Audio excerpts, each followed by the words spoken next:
நமசிவாய வாழ்க தோவலை வடக்குமாசனமாக என்று சொல்ல என்ற திருக்கோயில் பகவதி கண்ணுடைய பணிவான வணக்கம். யூடியூப் நண்பர்கள், ஃபேஸ்புக் நண்பர்கள், வாட்ஸ்அப் குழு நண்பர்கள், ஆன்மீக நண்பர்கள் அனைவரையும் வணங்குகிற நமசிவாய வாழ்க.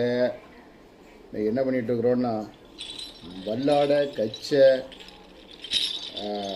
மார்பில் போடக்கூடிய வெள்ளாடை இதெல்லாம் ஒரு நண்பர் தைக்க சொல்லியிருந்தார். இதோ வல்லாடை ரெடியாக எப்படி இருக்குன்னு பாருங்கள். இதுதான் வல்லாடை. நீங்கள் பார்த்தா தெரியும் எப்படி இருக்குது. இது உங்களுக்கு என்ன சொல்கிறது, குதிரைமணி போட்டு இந்த வல்லாடை தைச்சிருக்கிறோம். கலர்லாம் பாருங்கள் எப்படி இருக்குன்னு. நல்லா பட்டு மாதிரி போட்டு கலர் போட்டு நம்ம தைச்சிருக்கிறோம். சிவாய வாழ்க்கை.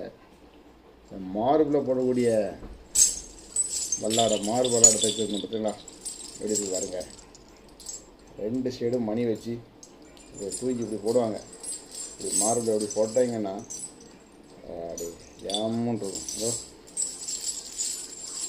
சரிங்களா, இப்படி போடுவாங்க. சாமியாடிகள்லாம் இப்படி போடுவாங்க, அப்படி இருக்கும்.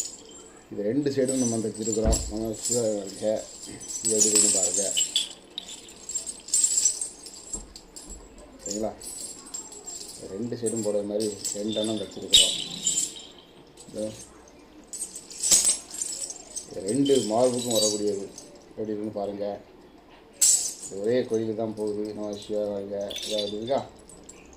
இது என்னென்னா 2 சைடும் இப்படி கிராஸில் இப்படி போடக்கூடியது. கால் சிலங்கை கேட்டிருந்தார் ஒரு நண்பர். கால் சிலங்கை அதே கோயிலுக்கு தான் கால் சிலங்கை தைச்சிருக்கிறோம். எப்படி இருக்குன்னு பாருங்கள். ஒரு செட்டு சிலங்கை 2 வருஷம் வச்சு ஒரு செட்டு சிலங்கை தைச்சிருக்கோம். 3 இடத்துல நம்ம கச்சை கேட்டிருந்தார். 3 அடுக்கு கச்சை பச்சை கலரில் லேஸ் வச்சு கட்டிருந்தார். இதாக அடுக்கு பாருங்கள். அடுக்குதா அவ்வளோ ஒரே கோயிலுக்கு தான் போகுது. எப்படி இருக்குன்னு நினச்சி பாருங்கள். இந்த கச்சைக்கு மேலே இந்த வல்லாடை வரும். இப்படி வரும் வல்லாடை. எப்படி இருக்குன்னு பாருங்கள்.